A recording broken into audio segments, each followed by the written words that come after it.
We live in a clown world. Welcome back to the show. My name's Mark Nixon. Instead of negotiating a win with Donald Trump, what we get is a renaming of a lake and our prime minister saying that the Canadian economy is roaring right now. We have the fastest growth in the world because he is our prime minister. We're living in a delusional world in Canada, led by a bunch of lefties and a prime minister that doesn't know how to get the job done. We're going to have some fun on today's episode. Let's get into this report. President. He's obviously your pick for president. Tell us why. Well, because he's not a politician. He's against the establishment. You know, let me tell you about President Trump. We're going to start today's episode off with the real-time view of Canada's top negotiators.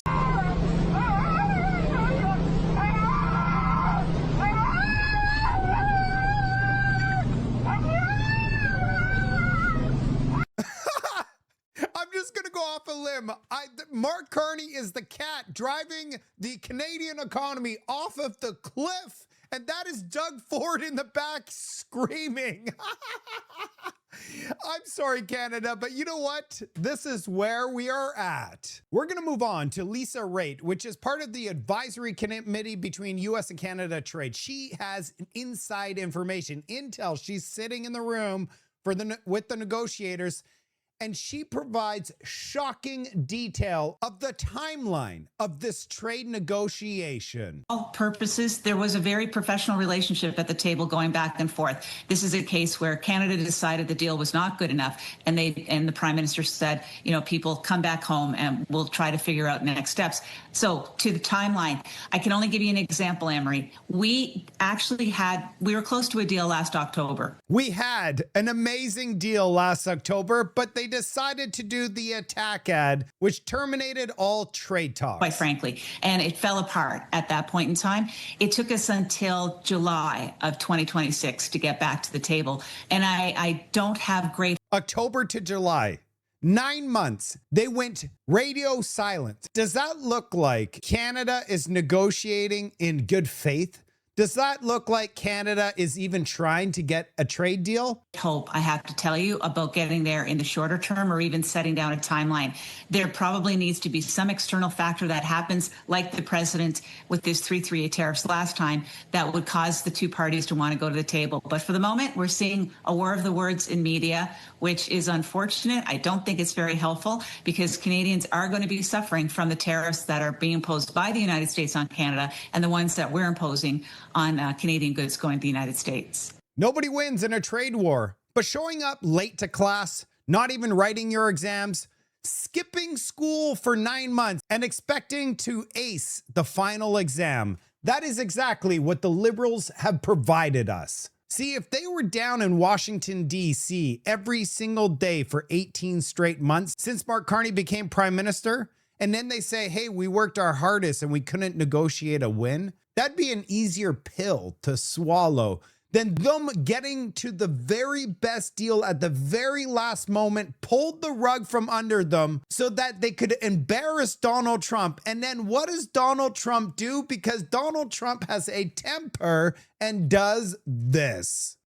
So this is Lake Ontario in Canada and in the United States. But we're going to make a little change. We're going to call it something different than Lake Ontario. We're going to call it Lake America. And all it takes is a good pen and some intelligence. So And Lake some Ontario, intelligence. that's gone. Lake America. So now we have a lake, and now we have a gulf. Because we have the Gulf of America, and now we have Lake America, without the of. Thank you very much. Donald Trump is the biggest troll in the world. What really bothers me is the Liberals are able to get under Donald Trump's skin so much that he has to rename a lake to show his authority. This does not make him look good. If he actually wanted to expose the Liberals, he would just expose Mark Carney's stock portfolio and how it's completely owned in America. And he'd be able to show that Mark Carney only owns 0.5% in Canada. and every single person in Canada would pay attention because Donald Trump just did something completely humiliating Mark Carney, as opposed to changing a lake to Lake America. But at least we could all laugh about it. This does not affect your life whatsoever. It doesn't affect mine either. Not getting a trade deal with the United States is completely devastating to the Canadian economy and the families and people of this country. This is a joke. I guess comedy is the only way to get through this, because if you actually look at reality, it is completely catastrophic. The president has also signed and changed Lake Superior to America is Superior Lake. I mean, it's a joke, but he could probably do this as well with a stroke of a pen. You know what's absolutely ridiculous? How it's going to show on a map is the American side will be called Lake America and the Canada side will be Lake Ontario. So when you Google map, you're going to be able to see both lakes cut in the middle. How ridiculous is that? The White House then posted, effective immediately, Lake Ontario is renamed Lake America because an executive order. This is the White House. Tim Thielman says on this post, no U.S. president is going to rename our land, shame our nation, or erase our history. We have chiefs for that. But Canadians aren't really worried because the lake's already been renamed Lake Xi Jinping. This meme is extremely accurate. Look at history being deleted and erased in Canada. The Liberals and the UPCs are completely okay with it. But as soon as Donald Trump renames Lake Ontario Lake America, the meltdown begins. What's going on in 2026? It's a race between the Canadian woke government or provincial governments renaming everything. For example, we can't say British anymore. British Columbia is rather racist. We need to just say BC. They actually wanted to change the name to just BC in British Columbia. We got America renaming everything, but Canada's also renaming everything as well. What kind of timeline are we living in? Let's rename everything. I did laugh at this meme. Donald Trump is restocking Lake America. First order of business will be fully stocking the lake with freedom fish. The fishing is going to be tremendous. Freedom fish. I posted online, happening now. Mark Carney renames Lake America to Brookfield Lake. This I believe. This I actually believe. The only way to get through this timeline is to laugh and have some fun. Check this one out. Just stop. Just stop. And finally, sir, in this executive order, we're also changing the name of the Canada geese as per your request. They will now be known throughout the world as Donald Ducks, which is a more suiting name given that they now live in Lake America and not Canada with the rest of those losers. Donald Ducks are now an American species and they're already happily migrating to our shores as we speak. They're migrating to Lake America. The meme game has exploded. We have Donald Ducks across Canada now.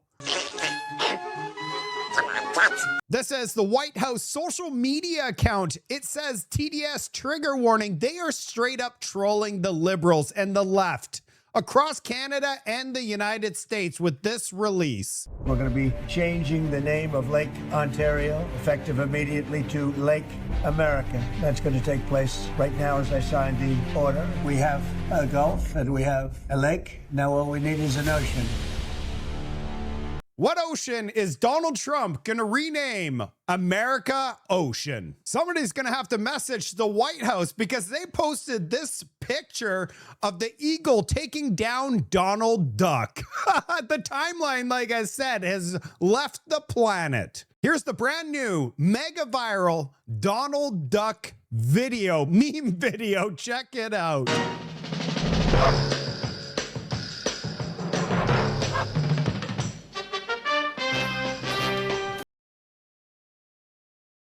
I can't play the music.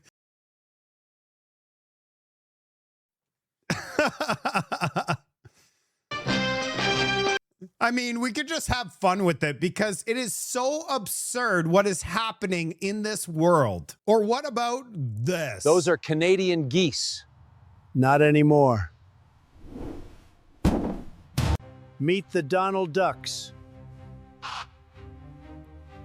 How pissed would Mark Carney be if he renamed the Canada Goose the Donald Ducks? And spotted in Lake America, the Donald Ducks.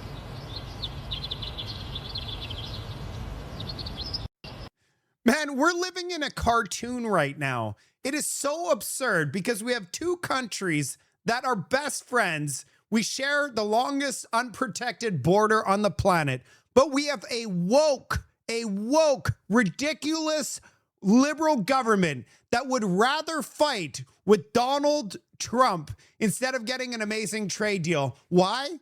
Because if they fight with Donald Trump, you know who I blame for all this? I don't blame the liberals. I don't blame CBC.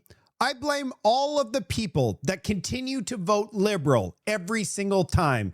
The more that this timeline happens, where we have Canada geese dressed like Donald Trump, or we're renaming lakes, the more absurd that things get, the more the elbows fly in the air, and the liberal support goes off the charts. The liberals love this. They absolutely love this. As long as TDS exists, the liberals are going to win every single election. Who's doing all of this? It's the liberals. The liberals are playing perfect politics. The more that they stick it to Donald Trump and all these memes across the world explode, the more that they get votes. How pathetic is Canada? We're going to move away from Donald Duck and we're going to move to Mark Carney, where he says Canada's economy posts the fastest growth in the last 3 years. We have a plan in Canada, a strong plan where you are about to become a billionaire. The economic growth that he's cheering on is because of higher oil prices. I posted, your economy only benefits you, and Brookfield resign. We got Moose on the loose. He says a surge in oil prices isn't economic growth. Plus, he attaches his 23 direct conflicts of interest and 4 indirect and 3 cabinet conflicts, a total of 30 conflicts of interest. I absolutely love it when Moose on the Loose provides his data. Or what about this one? The True North strong, and yeah, cross that out. Bill C2, 22, C8, C9, C11, C34, C63, the digital cage. Canada's GDP per capita is 0.5% over the last decade. Look at all the other countries. And let's not forget about the liberal spending announcements. We're going to spend $402 billion. Where's that money going to come from? How are they going to come up with this money? Or is it all going to be put on the national credit card? I wasn't the biggest fiscal disaster in Canadian history. Hold my beer. And I absolutely love this one. The Lion King. It's so true. Mark Carney's claiming that the Canadian economy is growing at the fastest pace in 3 years. If you go to Statistics Canada to see the data set, they have taken it down because currently right now they gotta make sure the numbers are right. Mark Carney thinks that we have the best economy on the planet. How many times has he gone to the grocery store? Because if you try to go buy some nutritious food, you're going to be putting yourself into massive debt. 25% of the Canadian population can't afford to eat. How is this Canadian economy seeing record growth when we're seeing this on a daily basis? So when I have money, Mom, I can help you. And that's not things kids should be worried about. Tiana Beaton says at the grocery store lately, she braces for sticker shock. Panicked, stressed, worried. My kids, the oldest is 9 and the youngest is 1, and all in between all of them, they always ask me if I have money for something. It's Food Rescue Day at the Chalmers Neighborhood Renewal Corporation in Elmwood. Every week, they offer donated and leftover food from big distributors. Supplies that would otherwise end up in the landfill. Executive Director Leilani Esteban Villarba says demand for all of their food programs has soared. One has tripled since the spring. It's sad because it means that there's a lot of people looking for food and who can't afford groceries. That's enough of this. You guys get the point. The liberals are growing the fastest economy in the G7 or whatever they're going to be claiming. But in reality, what they've created is a population that can't afford to eat. So it doesn't matter what Statistics Canada says, Doesn't matter what Mark Carney says. Doesn't matter what all the elbows up supporters are saying. On the street, Canadians are hurting. RMC 86, the best of Ian Lee, a professor in the Carleton University. This guy knows exactly what he's talking about, the US-Canada trade file. The Stanley Cup of these negotiations is access to the largest economy on planet Earth. Why don't the Liberals understand this? The Liberal supporters think that we could trade with China and Europe and replace the US. No, we cannot. $32 trillion. 80% of our manufacturers are looking at exiting the country to the United States. That would cause, if we didn't get a deal, we would have capital flight of unbelievable proportions. It would be catastrophic. It would drive down the Canadian dollar. Look at liquor sales in the U.S. It would drive down the Canadian dollar. You know, Mark Carney's entire net worth is located in the United States. If the dollar crashed, he would become a billionaire. It's an infinitesimally tiny percentage of U.S. GDP. It's around, I believe it's $35 billion. This is an economy of $32 trillion. It's not even a statistical rounding error. For a half. It doesn't hurt them. These tariffs that the U.S. put on Canada, it's like nothing. It's peanuts. But the tariffs that we put on the United States is a significant tariff on us. It's going to hurt us way more than it's going to hurt the U.S. But the reason they're doing it is so that they get votes. They're just doing it for votes. It's unbelievable it's unbelievable being a Canadian citizen with common sense. A century. The Americans, every American president has been saying, we don't like supply management. We don't like what you're doing on telecom and restricting American companies. That list of irritants has been there for a half a century. I'm going to call it an urban legend that whatever we negotiate, it's going to be thrown out the following morning by Donald Trump. So we are creating a scenario in our head to justify walking away that isn't sustained by the reality of the trade agreements that the Trump administration has negotiated with multiple countries around the world. Are we going to sabotage a potential trade agreement to save, that's going to benefit 40 million Canadians, to save 9,000 dairy farmers, and mostly located in Eastern Ontario and Quebec? That's a fact. A century. I mean, it's all when for I was votes, a very guys. young man, we were talking about the softwood lumber industry. It shows you how difficult it is. It shows you how powerful that lobby is, the U.S. lumber lobby. And it looks like we're not going to get a deal on softwood lumber. We want tariff-free access to the United States. We absolutely need it. If we don't, we will lose the automotive manufacturing industry. The president of that industry said only 2 weeks ago, if we don't have tariff-free access for exports of cars, manufactured cars, we are going to exit the industry like Australia did in 2017. Arching around all this, these negotiations that nobody wants to talk about, is the looming impact of China, which has a 1.4 trillion net export advantage over the rest of the world. And their plan, the official plan of China, is to double the number of exports to the rest of the world, which is going to devastate economies around the world. So this is actually part of a much bigger conversation, I think, about where the world is going on trade in the next decade. This is not cost-free.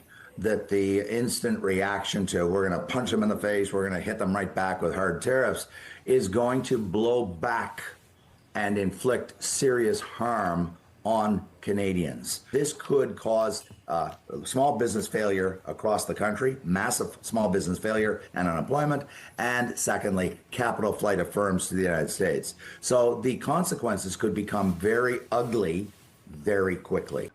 But maybe that's the plan, Canada. Maybe it's the plan to destroy the small businesses, make every single one of us reliant on the government. Please help us, Liberals.